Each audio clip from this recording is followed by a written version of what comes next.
Bueno, buenas tardes, ¿cómo les va?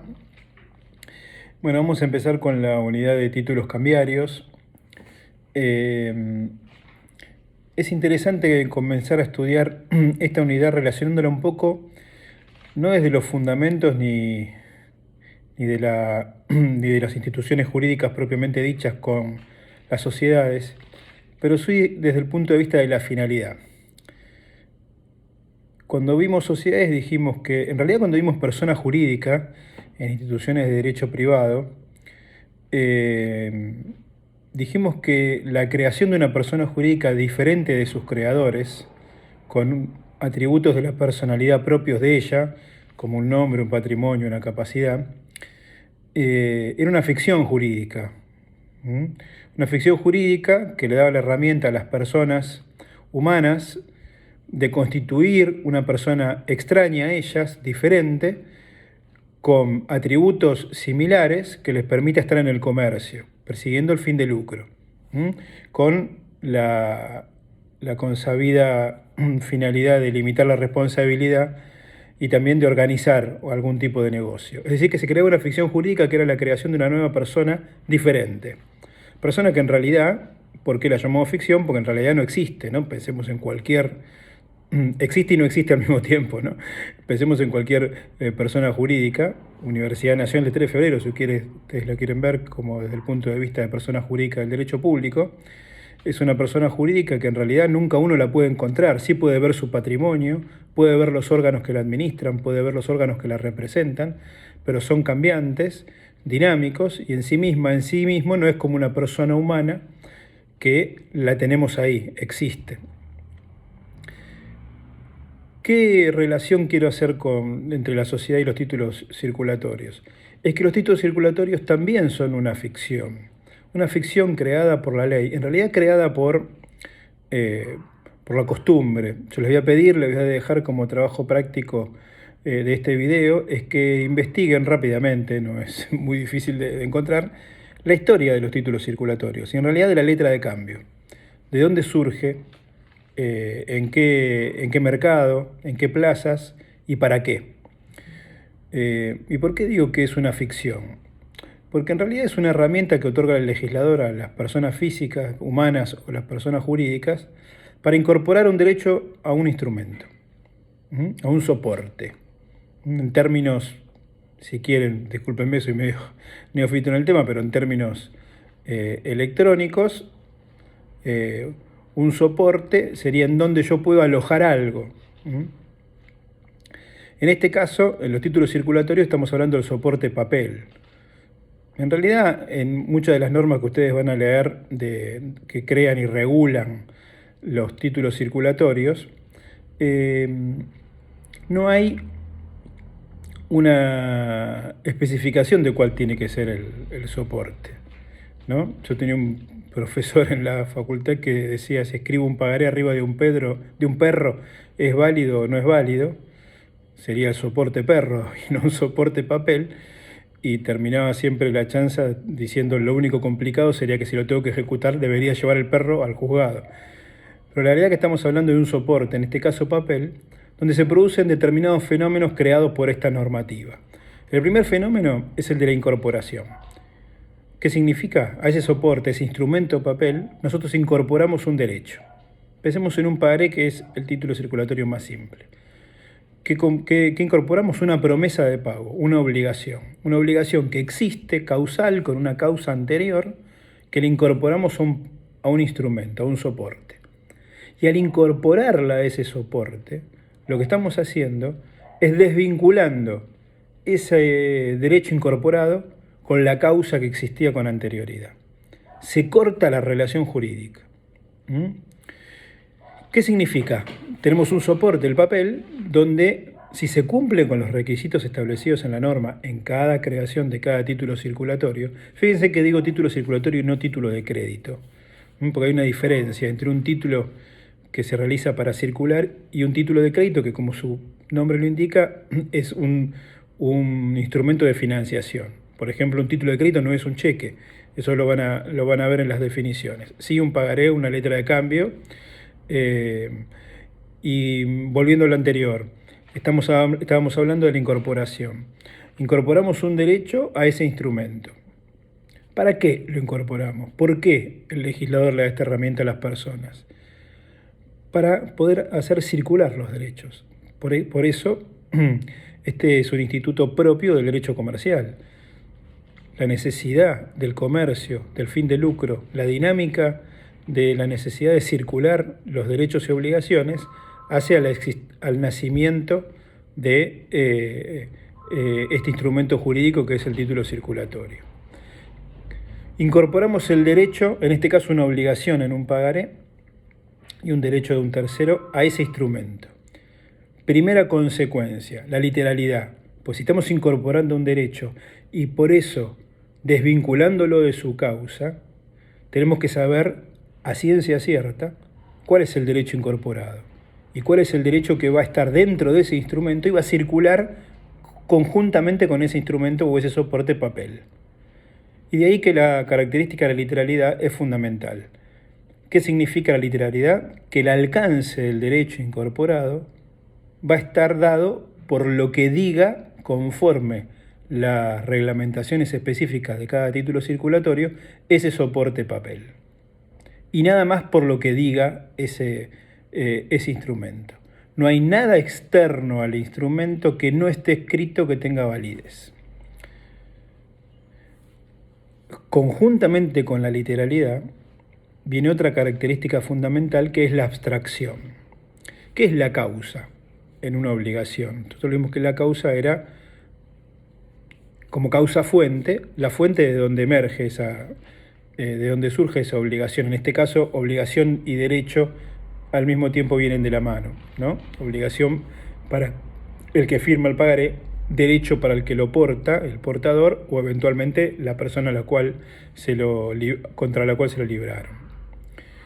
Entonces, ¿qué decimos con la abstracción? Ese derecho nace de una manera. Vamos a un ejemplo.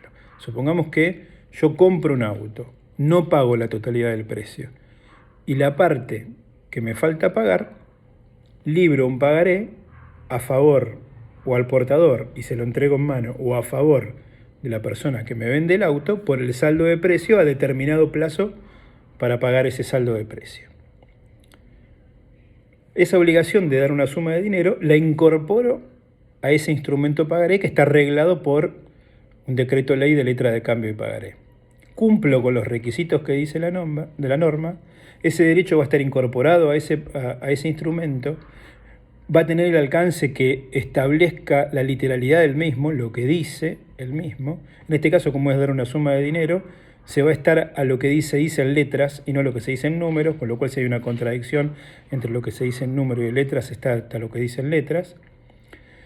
Y esa incorporación hace que el derecho incorporado en ese instrumento deja de tener absoluta relación total con la causa, es decir, con el negocio jurídico que dio origen a esa obligación. ¿Y qué significa esto? Supongamos que yo compro el auto de buena fe, no hice la transferencia todavía y libro el pagaré. Al momento de librar el pagaré e incorporarlo, ese derecho ya está dentro de ese instrumento y deja de tener relación con el negocio jurídico que le dio causa, que es la compraventa del auto. Si el auto estaba fundido, si el auto no pudo hacer la transferencia porque tenía un problema de papeles, estaba embargado, el vendedor estaba inhibido, eso yo no lo voy a poder oponer para no pagar en tiempo y forma el pagaré. El pagaré tal es así que va a poder circular, y salvo que yo no lo emita no a la orden, que después ustedes los van a ver, las modalidades de emisión de un título circulatorio, puede hasta circular un tercero, puede endosarlo si era nominativo el vendedor del auto, o si era el portador, entregarlo en parte de pago o en garantía o por cualquier otro tipo de negocio, circular ese derecho que está incorporado a un tercero, llámenle X. Si ese tercero X aparece el día del vencimiento del pagaré y me pide a mí el pago, yo no tengo posibilidad de oponerle ninguna excepción del negocio causal que era la compraventa del auto. ¿Por qué? Porque ese título es abstracto, no tiene relación con la causa. Entonces, esta abstracción le da seguridad al título. Es decir, le da seguridad a la circulación de ese derecho incorporado. Obviamente el tercero va a aceptar el pagaré solamente pensando eventualmente en mis condiciones crediticias eventuales o patrimoniales para poder hacer frente, pero si se cumple con todos los requisitos, no va a tener que estar pensando en que yo pueda oponer algún tipo de excepción causal, con lo cual se libra de ese eventual problema. Y acá estamos hablando, que ya lo vimos en alguna otra oportunidad en el tema sociedades, del concepto de inoponibilidad, que alguno me lo preguntó en los foros. ¿Qué significa que sea inoponible? Que yo no lo puedo hacer valer. Para el portador no le pueden hacer valer ningún tipo de excepción causal. Y yo, como deudor, es decir, como el que firme el pagaré, tampoco lo puedo poner ni hacer valer. Es decir, que las excepciones causales son inoponibles. Este es el nudo fundamental de lo que es un título circulatorio. Concepto, incorporación, abstracción, literalidad. Fundamentales en el entendimiento de esto. Ustedes quiero que vean la historia de la letra de cambio.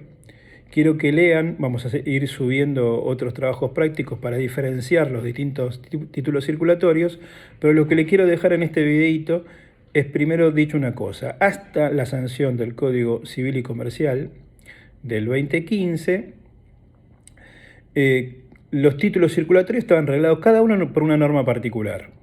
El decreto ley de letra de cambio y pagaré, la ley de cheque que se fue modificando en varias oportunidades, las acciones que estaban dentro de la ley de sociedades, las que se pueden, las que entran en el comercio y no son nominativas, que son escriturales, y demás.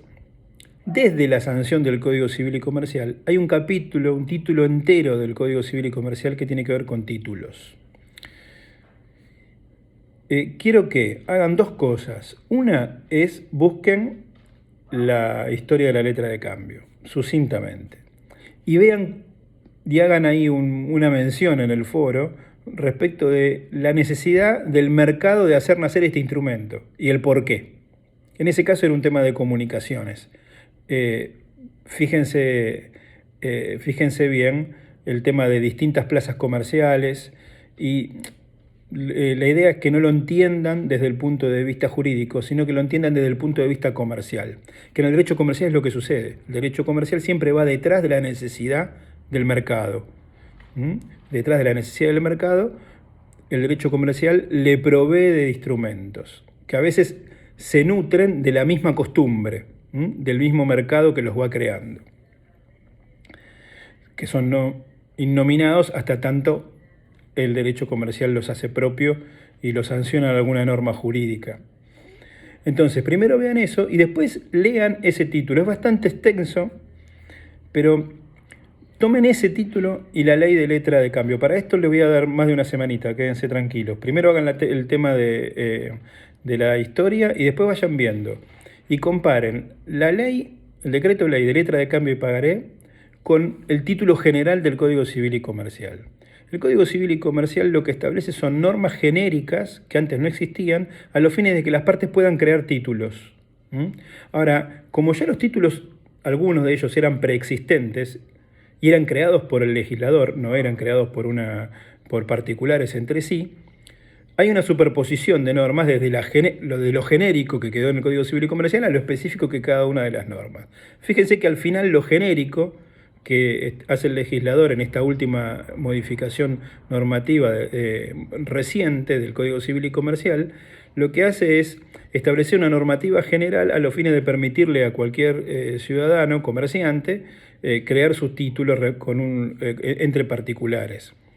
Y fíjense que existen cosas muy similares, digamos que transversales a todos los títulos y cosas más específicas. No quiero que hagan un trabajo de explicitar todo, hagan un trabajo digamos, yo lo que necesito ver en los trabajos es que realmente leyeron y que lo entendieron y que les surjan las dudas. Es decir, digan, esto existe, por ejemplo, las posibilidades de emisión respecto de los terceros, a la orden, no a la orden, al portador. Existe en el decreto ley de letra de cambio y pagaré y también existe en tal artículo del código. No expliquen eso. No es una cuestión de que pierdan mucho tiempo en el tipeo, sino que vean la diferenciación de una norma genérica a una específica. Y bueno, y vayan buscando, para los que nunca vieron, los distintos tipos de títulos circulatorios. Una letra de cambio, un pagaré, un cheque en principio, que son los más comunes y habituales. Así después vamos a ir viendo los elementos que lo componen cada uno, la sustancia de cada uno y la diferenciación de cada uno y las partes que participan en cada uno de ellos. Bueno, creo que más o menos lo más importante de títulos se los paso en este videito. No los hago tan largos para que no sea pesado, por dos razones: para que no sea pesado y la atención no vaya bajando, y segundo, porque también cuesta cargarlos y bajarlos en la web. Bueno, les mando un saludo a todos y espero verlos pronto.